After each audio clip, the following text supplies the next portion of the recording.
step, or we'll be talking about 50 things and get off track. Okay, the first thing I want to do is I want to ask everybody a question. Where do you find value in the world for yourself? What makes you feel valuable to this world? Anybody have an answer? Being of service. Being of service, okay? Helping others. Yeah. Helping others, what you do for others. Compassion for others. Compassion for others. Those are all ones we hear quite often. Anybody else? Unconditional love. Unconditional love.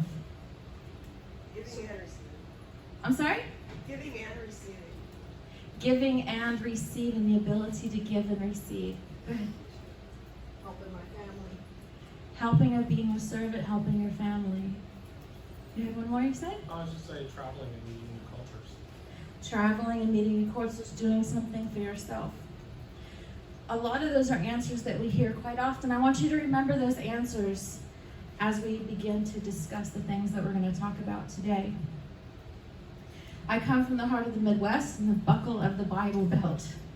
So we get taught all those things. We get taught self-sacrifice and what you do for others, and we get taught that, that it's all about being a servant. And that's what determines someone's value. Especially among women, right? Women are taught to be servants. You notice that all of these answers contain things that we do for other people, and if it makes other people happy. Religion and cultures teach that all over the world, that everything comes from one's self-sacrifice, that our value comes from self-sacrifice. So does our value come from what other people approve of us? Right? That's the message. Well, here's the problem in that. Think about it. When a mother decides she wants to go work out at the gym by herself, or a couple wants to take a mini vacation away from their kids, what people get together and go, look at that mother by herself, look at that couple going on a weekend vacation without their children. Aren't they good parents because they're recentering themselves so that way they can go home and be better for their children and more focused and be better parents? We don't say that, do we? We say, gosh, they're horrible parents. They're going on vacation without their kids, and well, she's at the gym. What are her kids doing, right? So let's talk about kids a little bit more. If you say that you don't want to have kids, what do we hear? We hear that, who's going to take care of you when you're old, that you're selfish, right? You want lots of kids, you get judged because the world is so overcrowded, so you're thoughtless. How much do we have to pay to take care of your children? And don't they know where children come from? Why can't they stop? If you have one kid and you bring them to the grocery store to teach them how to act, what do you hear? Oh, look at that kid over there keeps acting out, and the mother keeps getting onto it. Doesn't that kid know better? But if a parent doesn't bring a kid to a store to annoy the other people around it, what do you hear? What a horrible parent they are because they're not bringing their kid to the store to teach them how to behave in public. Yeah, you're lucky. Yeah. If you're a single parent, you get frowned upon for being a single parent and being incapable and pitied. But if you stay in a toxic family to not be a single parent, well, then you're screwing the kids up too. If you're a single parent, you get a double whammy because if you spend time dating away from your children so that way they don't see every relationship you have until you know it's forever, well, then, you're promiscuous and you're not spending enough time with your kids. But if you bring those same people around your children, well, then you're horrible because you're rotating too many adults through your kid's life and you're messing them up too. It goes on for other things besides kids. If you're poor, you're lazy. If you're a workaholic, well, you're just not present.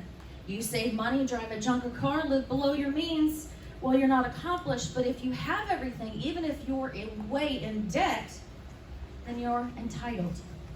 If you hold people accountable, you're a snitch and a stool pigeon. And if you don't, well, then you're just a glutton for punishment. And if you help ask for help too often, then you're a mooch and a user, but if you don't, then you're jaded. You guys, I can keep going on and on and on because it's in every area of our life, but you guys get the point that if you're looking for your acceptance and your value through other people and what you can do for other people and for their happiness of you, you are never, ever, ever going to get it. We teach it to our children too. In order to be a good kid, you gotta sit down, shut up, quit that sniveling, stop your feelings, and do as you're told when you're asked. Those of us that are all stuck in this spiral, which a lot of us are, anxiety is riddled in everything that we do, that we don't get that approval that we're looking for in the other people when we try our best and they're just not happy. We end up being a chicken on a hot plate dancing instead of getting our value from where we need to get it from. But who's the one that suffers the most? Who's the only one that's not smiling? We are the dancing chickens. This is where a lot of suicides come in. Robin Williams, you guys all remember Robin Williams, right? How could a man that was so funny, that brought so much joy to the world, kill himself? Well, most comedians make people laugh to substitute the pain that they feel inside. Counselors counsel more often than not because they're so messed up that they don't want anybody else to feel the pain that they used to be in or that they're still in, so they're going to counsel other people to help them. Builders don't feel accomplished unless they can physically look at something they have built.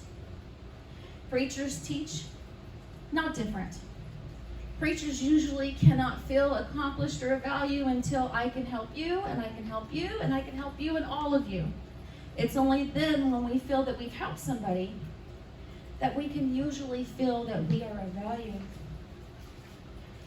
We teach not only because we're teaching to you, but most of the time we teach because we're trying to teach ourselves and get it in our own heads as well. Case in point, my daughter's first birthday. I took her out to a gazebo in the park in Oklahoma. Well, we have 20-something tornadoes a year. We had a tornado come through while we were in the middle of her birthday under this gazebo, and it dropped a tree into the middle of my daughter's, not my daughter's truck, she was 1 year old, into the middle of the truck, and leveled this truck at my daughter's birthday. So we always joked by her second birthday, we'd have to take her skydiving to beat her first birthday. So along comes her 16th birthday, right? Mom wants to make it perfect.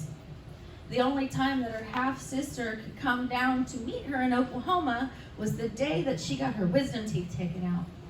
So she wasn't allowed to enjoy her birthday. She had to spend the time not eating and then go straight from there into surgery, only to be given opioids and end up back in the emergency room, burning on fire, having medication reactions.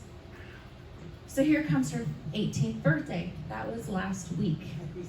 That's why I wasn't here last week, her 18th birthday. So I'm going to make this one perfect. It's my last chance of this being my kid, under 18, to make her a perfect big milestone birthday. So we got a fancy resort stay for the weekend. We brought her friends. We considered her many health conditions, and we made sure that we did this huge, fancy Polynesian luau in the evening, so it was covered, so she didn't have sun. We thought we covered all the bases. We tried our hardest to pick the perfect things to make her birthday the big wow, right? The resort was a flop. The people were rude. It was horrible. Her friends didn't work out the way that she wanted to, and then comes the night of the Polynesian dinner, and the humidity went nuts. The rain and the sun came out. Well, it was in the middle of a hotel, so there was no airflow. Her migraine went through the roof. So she refused to leave, but then she didn't want to stay, and she was getting sick in front of everybody, and she was just completely miserable. So me as a mom, the first thing that comes to my head is, oh my God, I'm value of a mother. I'm a horrible mother. I can't believe that I screwed up again, and I made another birthday fail. And then I caught myself. And I want you guys to get used to doing this too in your own lives when you come to a point to where you start looking at your own value going, oh my God, I'm not as good, I'm not as worthy. Learn to catch yourself. It wasn't until I started hearing the announcements of all the birthdays, and this thing is so elaborate and fancy that you don't just go there to do something. This every single table was somebody's birthday or somebody's anniversary. And I thought, you know, if I'm such a horrible mom, then how come everybody else is here for the same exact thing? How come it's special enough for everybody to want to do it? So I got to remind myself, stop. Catch yourself. I stop and I say, I acknowledge you, the thought that I have, and I release you, for you are not my value on earth. You are not value if you have approval or if you sacrifice it to anybody. That my value is with God. I could not manage the humidity. I couldn't manage her friends, and we had no idea. We'd never been to that resort before, that it was the worst resort we ever been to. All those are out of my control and the unknown, but I took that upon myself to make my value less because I was getting my value through the servitude for other people. I want you guys to know this and really take this in. It is not your job to manage other people's moods, to manage society's expectations, or to fill your parents' dreams. It's not your job to assume responsibility of others, control others' words or behaviors, or sacrifice your basic needs to serve others. It is not your job to keep people happy, to change or fix others, to say yes when others want something for you, or to say no and feel of less value because you feel unworthy. It is not your job to make people love you, and it is not your job to be someone you are not so that another person will be happy or approve of you. It is also not your job to change who you are so that way you can meet somebody else's expectations. Your job is to find your truest version of you and be that person. This is where your value needs to be.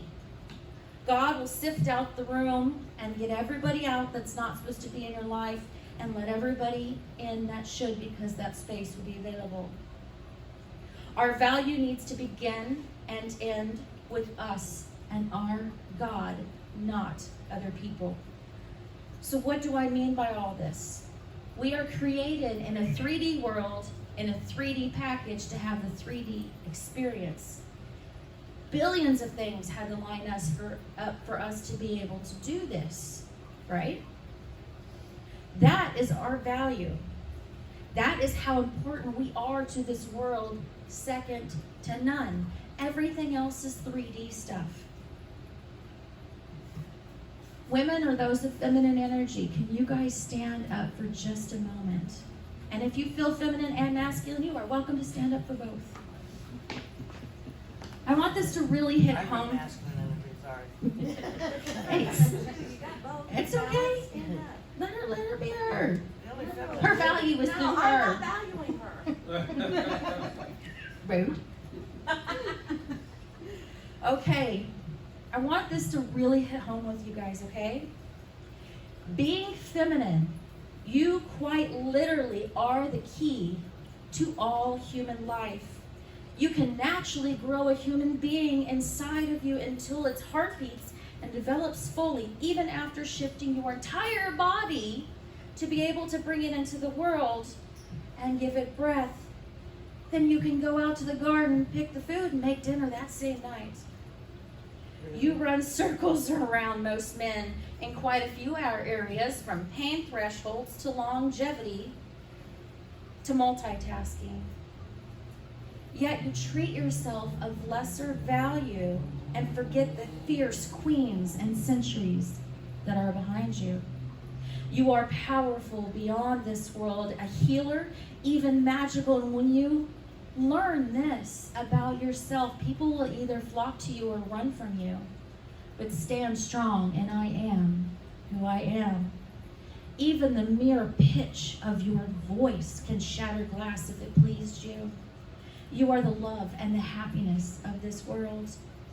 Remember the saying that behind every strong man is a strong woman. You are sensual, affectionate, nurturing, and you carry feminine sexuality and beauty with ease.